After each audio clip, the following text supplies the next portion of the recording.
30শে মে সকাল 10 ঘটিকায় আমার শ্বশুরবাড়ির উদ্দেশ্যে রওনা দেই। আমার ছোট দেওরের বাসায় ইমাম হোসেন তানজিমের বাসায় আমরা যাই। ওখানে যাওয়ার পরের থেকে ওকে হমকি দমকি এরকম কিছু করে, তবুও আনোয়ার চুপ, ঘরের থেকে তেমন বের হচ্ছে না। ওদের বাড়ির পাশেই বাজার, ও বাজারে গেছে, মানে সেদিন ধমকি দামকি দেওয়ার পরে ও বাহিরে যাচ্ছিলই না। তারপরের দিন ও বাজারে গেছে, ওকে বাজার থেকে সন্ধ্যায় একবার হুমকি দিছে, ধমকি দিয়ে বাসায় ঢুকানো হয়েছে। পরবর্তীতে রাত 10টা বাজে ও বাজারের সামনে এক দোকানে বসেছিল, কিছু বাজারের লোকজন ওকে আগে আক্রমণ করে। সেটা হচ্ছে সকাল মানে রাত 10টার কথা। ওকে বাজারের থেকে মারপিট করে গেঞ্জি প্যান্ট সব ছিঁড়ে ফেলে। তখন আমরা খবর পেয়ে কিছু মানুষ ওকে উদ্ধার করে বাসায় ঢুকিয়ে নিয়ে ওকে মাথায় পানি দেই। যে জায়গাগুলো আক্রান্ত হয়েছে আমরা সে জায়গাগুলো কিছু ওষুধ দেওয়ার চেষ্টা করি। এর মধ্যেই 10 থেকে 15 মিনিটের মধ্যেই 1.5 থেকে 2,000 দেশি অস্ত্র, চাইনিজ কুড়াল, চাকু, ওনারা অনেক দেশি অস্ত্র এভাবে হামলা করে। ওরা অতি ভাস্টে এসে আনোয়ারকে দরজায় ধরে আমাদেরকে ডিম নিক্ষেপ করার পরে আমাদেরকে ফেলে দেয়। আমরা ওই বাসায় শুধু 4 জন ছিলাম, 5 জন। আর গ্রামবাসী যারা ছিল ওরা যেভাবে ঢুকছে, তারপরে আনোয়ারকে অনেক ফেলে শুধু গলায় পাড়া দেয় আর দিয়ে পাড়া দেয়। তখন আনোয়ারের গলা দিয়ে জিভলা বের হয়ে যায়। ওকে লাস্টে আমরা কিছু জন মিলে ওকে ঘরে ঢুকাই আমরা সব গেট লাগিয়ে দিই। দেওয়ার পরে ওরা দেশি অস্ত্র দিয়ে জালেরা কেটে গ্রিল কেটে ওরা ভিতরে প্রবেশ করার পর ওরা একজন একজন করে ঢুকে যায়, যে আমাদেরকে সবাইকে ওরা আহত করে ফেলার পরে আমরা অনেক জনেই আমাদেরকে সাহায্য করছে, কিন্তু ওরা আমরা 1,500 মানুষের মধ্যে 8-10 জন কিছুই না।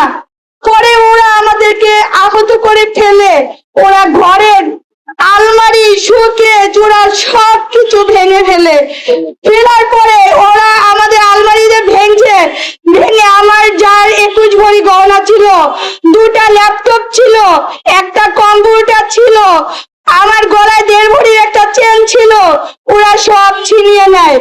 এরপর প্রশাসন এসে আমাদেরকে উদ্ধার করে। আমার 2 বছরের বাচ্চাটা, 6 বছরের বাচ্চাটা, 2 বছরের বাচ্চাটা আমার কোলে ছিল। ওরা আমার বাচ্চাটাকে নিয়ে এইভাবে ঢেল মারছে, সাথে সাথে আমার বাচ্চাটা বমি করে দিছে। আমার বড় বাচ্চাটা আমার আব্বুর কোলে ছিল, ওরা এমন একটা কোলে নিয়ে এমন একটা আছাড় দিছে, উঠায় লাফতে মারছে, আমার বাচ্চাটা সাথে সাথে বমি করে রক্ত বের হয়ে গেছে মুখ দিয়ে।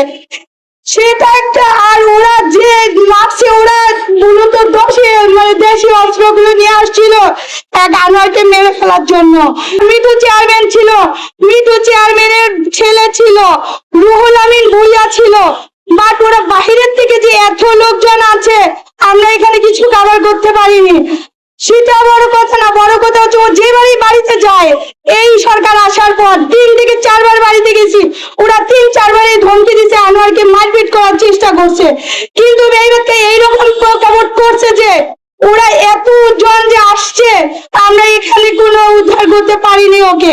আর ওকে এরকম করছে, আক্রমণ করা হয়েছে। থানায় যখন প্রশাসন ওকে নিয়ে যায়, 5 মিনিট রাস্তা ওকে হাঁটিয়ে নিয়ে গেছে, তখন ওরা ইট পাটকেল আনোয়ারকে পুরো অঙ্গ মানে গোশ বের করে ফেলছে। আনোয়ার কোনো কথা বলতে পারে না, কোনো খেতে পারে না। কিছুক্ষণ পর মুখ দিয়ে গুল্লা চলে আসতো। থানায় আমরা 3-4 বার দেখা করেছিলাম, তখন মুখ দিয়ে 3-4 বার গুল্লা চলে আসছিল।